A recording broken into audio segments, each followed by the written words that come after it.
I want to bring out JABARI Smith Jr. Let's give him a round of applause. Number 5 prospect in class of 2021. Yes, ma'am. Max Preps, Jr., All-American Honors, USA Basketball Gold Medalist, and a lottery pick for the 2022 NBA Draft. Very impressive. Thank you, thank you. How does that feel, just hearing those accolades? It makes me very, very, very happy and shows that my hard work is paying off. Now, JABARI, my first question to you, and I know we talked a lot in the back. We had a lot of time to kind of get to know each other. When did you first fall in love with basketball? Not playing basketball. I like, it's fun, it's cool, but when did you fall in love with the game? I think I fell in love with it when I was around maybe 5. My dad played basketball in the NBA, so I just grew into it naturally, and it just stuck with me since then. Now, I've heard a lot of stories about your development over time to the player you are today. Were there ever days that you wanted to quit? I don't think so. I think my mom and my dad instilled in me, like, never to quit and always stick with it. So I feel like it was never no thoughts in my mind to quit or anything like that. So I just always push through and know that I'll get through it. And I know we talked a little bit about losing because, we don't win every game. Mm-hmm. Even on the days that you might suffer a loss with your team, what helps, keep you motivated? Just talking to them about the loss, seeing where we can correct, and always looking forward to that next game and that next opportunity to make up for that loss. Because honestly, when I lose, it just don't sit with me right. So just always talking with my teammates, talking to family about a particular loss that always get me through it, and just knowing that I got a lot of games ahead, so just putting that one behind me and focusing on the next one. What challenges have you faced in high school as being a student athlete or being an astute athlete? I feel like academics was a problem early with me. I will always put basketball first and not focus on schoolwork and stuff like that, but as my coach and my parents sat down and talked to me, they showed me that it's requirements to go to college and stuff like that. So I just really keyed in on schoolwork and put in school first. And then with that, it relieves stress off of you, and it just helps you focus on basketball more. So I feel like that's one of the struggles I faced. And another struggle I faced young is always wanting to be known and stuff like that. So I feel like that drove me to be where I am today. So you just kind of had a feeling inside where you wanted to be the man, we'll say. I feel like I was better than a lot of people. So any opportunity I got to show people that, I always just went at it full force, and I feel like that helped me. Self-confidence is key. How do you keep that balance between your personal life, your school life, and basketball? So we'll start with your personal life. What's your personal life look like? A lot of basketball, a lot of working out, a lot of chilling with my friends. I'm not the type to be in big crowds and go to parties and stuff like that. So I play the game a lot. I'm very family orientated. So I'm always with my family, always with people close to me. I don't have a large circle or anything like that. So that's how I like to keep it. I think that's key, just saying that you do have, the life outside of basketball and keeping your circle small. Have you found that your circle is now suddenly just growing and growing, and a lot of people, are trying to kind of get close to you or get to know you? How do you handle that? I feel like it's a balance to it. I feel like I can know who is there for me for real and know who is there just showing up out of the blue and stuff like that. So I just try to always keep family first and know who's been there with me through this whole ride, and just stick with that. Who's your sports hero? LeBron. And why LeBron? Just his story, just his overall, just what he's been through, what he's persevered through. It just motivates me every day to show me that no challenge is too tough, and how blessed I am to grow up in a certain environment, to not go through stuff like that. So it's just he's my hero just because his story and what he's been through. Awesome. What's the best part to you about competing? The best part about competing is it really brings out the true person. Are you gonna lay down, or are you gonna fight back, or are you gonna quit, or how you can take a loss? can you take a loss respectfully? Can you respect the opponent, or are you just gonna be like, forget him or whatever? So I just feel like competing really brings out the true person in you. Now, I know you have that side where you talk a little trash in the game and things like that. How do you balance that? Because you have a lot of eyes on you, and you've had a lot of eyes on you for a long time, as far as with the referees and with coaches and colleges. Tell us how, or tell them how an athlete can really deal with that, and you're in the heart of a competition. I just feel like talking is a part of the game. So now that I'm very highly like known as I am, when I play against people, they try to get in my head and talk to me and stuff like that. So I just laugh at it. I might talk back every now and then, but I just try not to focus on that, because when I'm in the game, I'm only thinking about the game, not in the stands or anything like that. So I just always try to stay focused when I'm in the game on the task at hand, and that's to win at all times. Awesome. How'd you feel when you received your very first offer? And you don't have to tell us who the offer was, but the first time you got an offer in the mail, an actual letter. I honestly I wasn't as excited as I should have been. I honestly was in shock, kind of, because I honestly didn't know what it meant at the time. I didn't know how hard it was to get an offer, or how important it was to get an offer, or just how much it costs to go to school in general. So I really didn't understand what it meant, but my family was very excited. My brother was way more excited than I was. So I just really didn't understand it at the time. But as I got older, I just thank God and just know what it means now. And what made you decide that Auburn was going to be your home away from home? Just knowing how big of a family it is down there. Just knowing how close it is to home. Just knowing the coaching staff's always going to show love for me. The fan base always going to show love for me. And just being in a place where I can put the work in, I can stay level-headed and just go to work, basically. So you felt like Auburn, out of all the large schools, because I hear that a lot, well, he could have went here, he could have went there, they were the most place that makes you feel like family, like it could be home. I feel like when choosing a school, it's not about the name of the school or anything like that. I just feel like it's the place where you're going to feel comfortable, because, you're going to be there 24/7. You're going to be around those people 24/7. So just being around people you can be comfortable with, and you can relate to, and people who have your best interests at heart. And I feel like that's just the most important thing. Let's talk a little bit about your AAU experience. Give me some pros about playing AAU. Give me some cons about playing travel basketball, and then give me your biggest takeaway from it. I feel like pros are you build bonds. You build bonds with teammates. You build bonds with coaches. And like we talked about earlier, the competitive factor comes out. I feel like it gives you an opportunity to play with different people rather than high school teammates and stuff like that.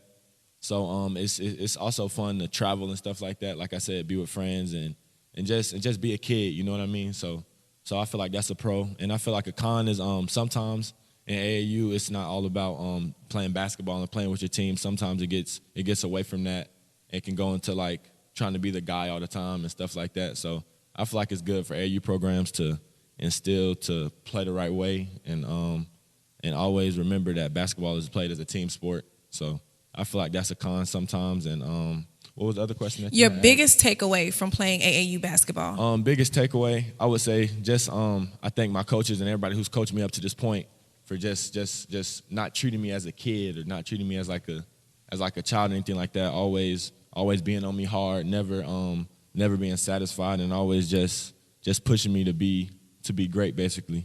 So I feel like my biggest takeaway would probably be just building relationships, being able to take coaching, not listening to how the coach is saying it, but taking away from it. So I feel like the crazy coaches I've had over the years just helped me just become coachable and just help me be a man. So I heard the laughing, and I laugh at that too, like the crazy coaches. Without giving names, tell me the funniest or craziest experience you've had, maybe like on a large platform with the coach. I feel like as many coaches I had, I feel like none of them are crazier than my dad. So okay, so your dad is the answer. I feel like he's helped me to realize that no coach is gonna be as worse as him. I don't think that was his intention, but right. He's just real. He's a tough one. He's a tough one. So I just feel like that helped me in the right ways. I didn't realize when I was young, I would always just be like, he being too hard on me and stuff like that. But I still thank him to this day for always treating me like that and being there for me at that age. So that's like the perfect lead-in. How old were you when you first beat your dad at a game of one-on-one? If you have ever beat him at one-on-one. I definitely beat him. But I think I was 15. I think I was 15. I think it was my 9th grade summer is the first time that I had beat him. Mm-hmm. I think my 9th grade summer was the first time that I beat him. I feel like he didn't expect me to win, but like after that game, he started playing me serious and stuff like that. And when I got a sophomore, that's when I started beating him consistently. He would win sometimes, I would win sometimes. But when I got a junior, that's when like he can't even beat me no more. Like he can't keep up with me. He can't score on me. So it's just like the only thing he could beat me in now is shooting. So that's what he always try to play me in. See, there's that confidence, everybody. You have to have that confidence. Now, Jabari, do you have a certain shoe that you like to play in? And don't say Adidas. Mm-hmm. I'm definitely an Adidas guy. Okay. I know I got an all Nike right now, but I'm definitely an Adidas guy. I feel like it's no specific shoe. I feel like it's so many shoes out there that feel good and stuff like that. But I always like to play in like Harden's and Damian Lillard shoes that feel good to me or are comfortable to me. I feel like it's not good to just switch up shoes every game and stuff like that just for comfort purposes and superstition and stuff like that. So that's why I always like to keep on the same 3-4 pair of shoes. And give me your hype song. What's your warm-up song? What are you listening to? I don't feel like I don't have a specific song, but I listen to Gunna, Future, Young Thug, and a lot of Atlanta rappers, but I don't feel like I have a specific song. It's not a specific song. Yeah, it's just a huge variety. Okay. Now, what's on your wish list? Now, wish list meaning, when you get that first NBA check, everybody says they're going to buy this and buy your mom a house, of course. But what's on your wish list? Wish list. I know you have one. Honestly, just to make the people around me happy. Just to put smiles on their faces would be bigger than any house, would be bigger than any car. So I just feel like putting a smile on their face with that first check would just mean the world to me. Awesome. Now, Jabari, have you ever Googled yourself? Yes. Be honest. Yes, I have. Now, how did you feel about what you found? I honestly didn't think like that much of me would come up, but I just feel like I was just like had to take a moment to like just thank God and just be like, wow, like I'm on Google. So like it's just an eye opener sometimes, and it made me feel real good. Now, how hard is it for you as a teenager to keep a clean social media page? I feel like it's not as hard because I feel like I'm not that big of a social media guy as far as like posting a lot and stuff like that. So I feel like it's not hard. I mean, when you're my age, you know what's right. You know right from wrong. So like it's just knowing what's right and knowing what's wrong. It's not hard to keep a clean Instagram page, but it is good to have people around you telling you like what's good to post, or this might offend this person, or this person might feel this way about it. So I just feel like having the people around you to tell you right from wrong as far as running an Instagram page is important, but I feel like it's the least of my worries or anybody's worries. Now, have you ever lost friends because of your choices, or not followed them because you saw some middle fingers up or some pants, hanging off or anything? Have you ever found like you said, your circle was small? Mm-hmm. Has your circle gotten smaller because of your choices? I feel like it has, but I feel like no matter how much, like if you're my brother, you're my brother. So no matter how much you've changed over the years or anything like that, I'm always gonna be here for you. I might not talk to you as much as I would, but I'm always gonna be here for you. I'm always gonna have love for you. So I just always remain a key on loyalty and stuff like that. But we might be on two different paths right now. We might not be able to talk every day how we used to and stuff like that. But me and him know that we're family and that I'll always be there for him. Okay, now a funny question. If you had to post a TikTok video, if you had to put it on your page, what challenge would you choose? You got to give me one. I'll probably do the Corvette one. I mean, I've done that one before. But I feel like that's the one I would probably choose. That's the easiest one. That's the most simple. So it wouldn't be too embarrassing. Yeah, not too embarrassing. And lastly, what advice can you give to the young people that are here, the young people out there, the millions of people that will see this interview? What advice could you give them if they're trying to follow in your footsteps?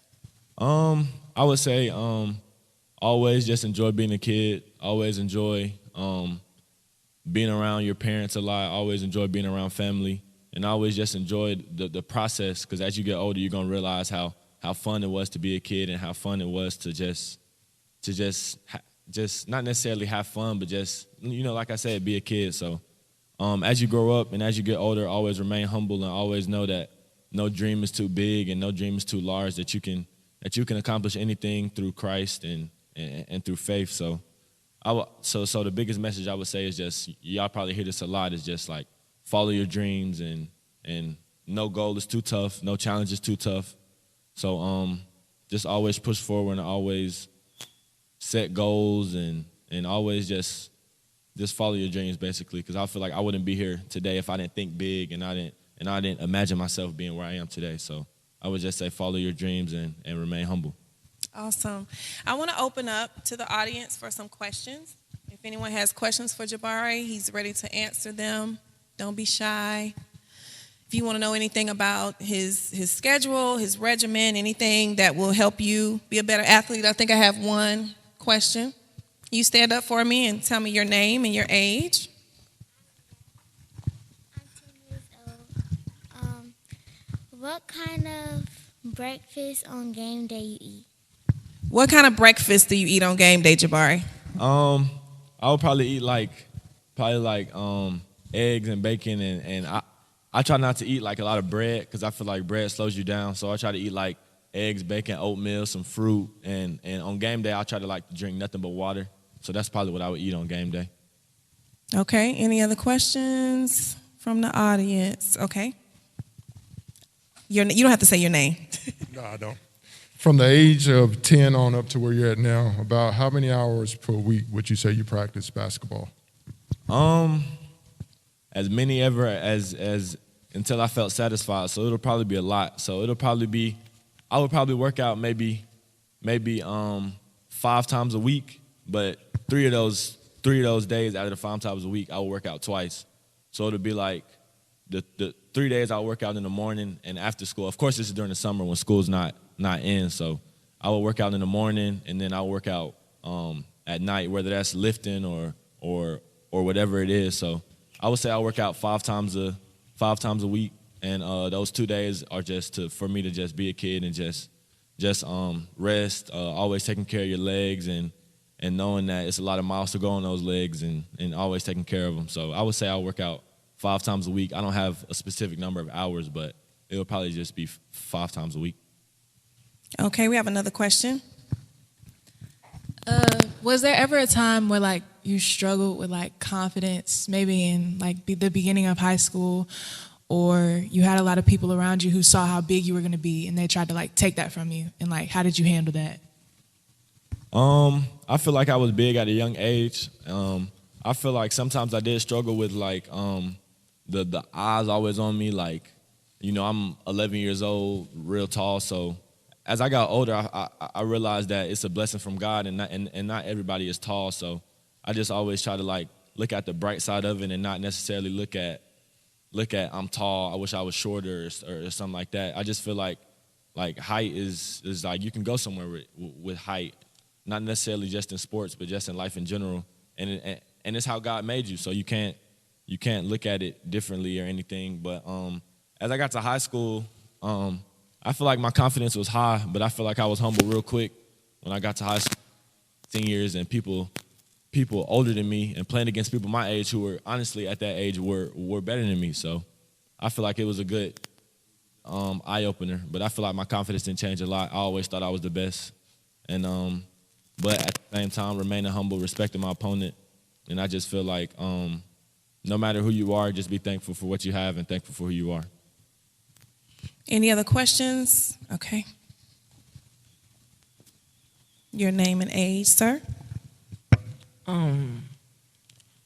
My name and age? I'm Quentin, and I'm 11. And how many shots do you put up a day? How many shots do I shoot a day?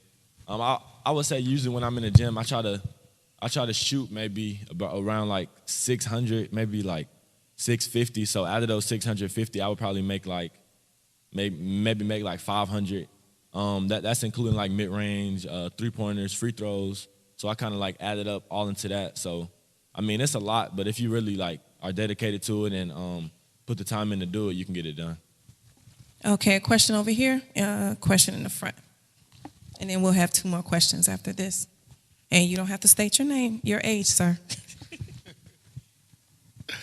All right, so how does it feel to be able to put Sandy Creek back on the map? And it's also a 2-part question. Knowing that Calvin Johnson has, kind of did that in the football realm, and you get to do it in the basketball realm. Now, you all kind of have some unfinished business to do this year. How do you feel going into the state tournament about you guys' chances of cutting the nets down? I feel like putting Sandy Creek on the map was I feel like it wasn't a goal to me when I got to high school because I honestly didn't know how good I could be or what I could become. But as I kept putting in work, as I kept believing in myself, I realized that I can be pretty good. And one day that Sandy Creek was going to be my school. So when I was a junior, the role kind of increased for me. I was the best player on the team.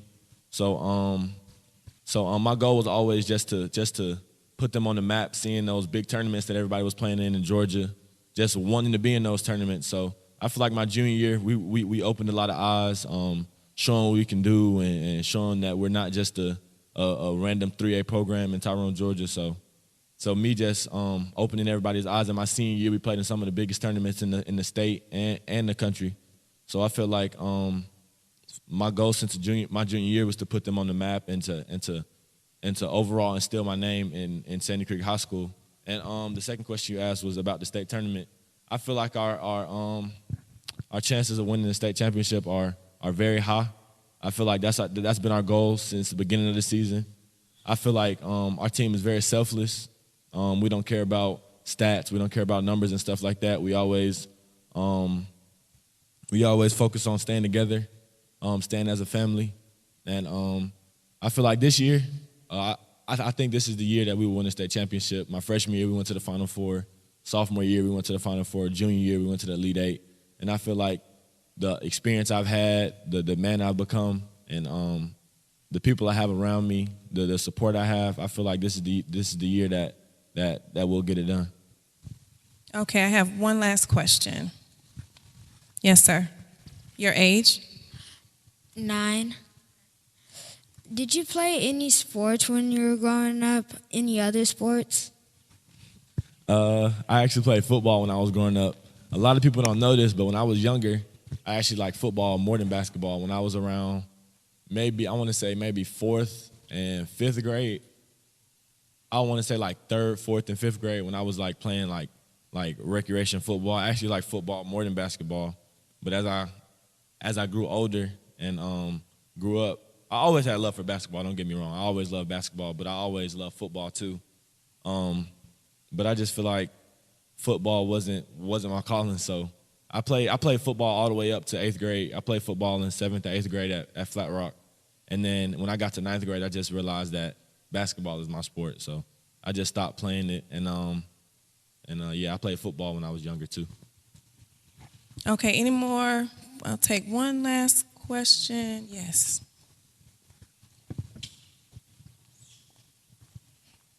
And we'll just have your name. My name is Kenny. Did you ever play a game where you felt like the refs were, calling bad calls? And if so, how did you deal with that? I feel like I play in a lot of games where refs are making bad calls, and I just feel like putting myself in their shoes. Like reffing a game is hard with the crowd, with the parents yelling at you, with the kids wanting to win so bad that every call might not go your way. So just playing the game and just taking the refs out of the game. Like my coach always say, play like the ref's not there. You know what I mean? Like if they make a call, we always try to huddle at the free throw line and just talk about what happened right there, how did the call happen, and just always knowing that there is no such thing as a good ref. That's what my dad always says. So just reffing is hard, and I just try to like just basically block them out. And it's gonna be bad calls in every game. So just try not to worry about it. I know I still get mad at calls refs make, but they can't do nothing about it. I mean, some refs have never played basketball before. Some refs don't know anything about basketball. So you just gotta block them out and just know that reffing is hard, and just try to feel for them a little bit. But refs gonna be bad, so just gotta deal with it. Jabari, I've saved time for the most important question from the most important lady that's here, your mom. You want to give Mom a round of applause? Mom, your question. Okay. I just want to know if you can tell the young people how important it is to keep your head, and if a shot doesn't go in or if a play doesn't go your way, how important it is to let that go and move on to the next play. How did you learn how to do that so well? Because I think that's one of your talents. I feel like when you miss a shot, I just feel like it always it sometimes will feel like it puts pressure on the next shot. So like when you keep missing, it kind of like put your confidence low. Like, I don't want to shoot this shot. Maybe I'm gonna miss again. So I just feel like just always think every shot is going in. Always think you're gonna make every shot. So like yesterday I didn't play my best game as far as like making shots, I would say. So like I just always try to impact the game without scoring. When I was young, I would always think like in order to play a good game, you would have to score a lot of points, and that's not true at all. You can affect the game in so many other ways, like rebounding, passing, just being a good teammate, just encouraging your teammates. So I just try not to think about how many shots I make, but how much I overall impact the game. So if you miss a shot, nobody perfect. You done seen so many people miss shots. Everybody gonna miss a shot. It's just how you bounce back from that missed shot, and are you gonna shoot the next one? Are you gonna shoot the next one with confidence, or are you just gonna be timid on shooting the next shot? So that's what I always try to think about, and I always think that every shot is going in, no matter what shot I shoot. So I just always try to have that confidence and always know that I can impact the game without scoring. Okay, we're going to wrap up the round of questions. We want to thank you, Jabari, again for just taking the time out to meet with us today. And we have a gift from you, from your eyeball family. Quentin, if you could come up for me and present Jabari with his gift.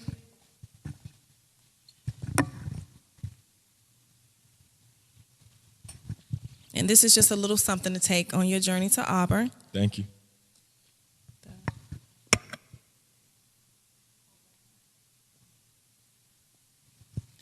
And again, we love your story.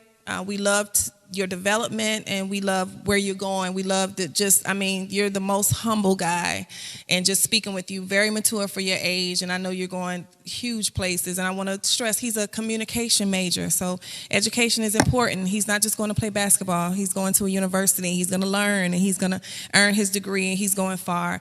So again, thank you, Jabari, for the interview, and we look forward to watching you in the future. Thank you. Appreciate it.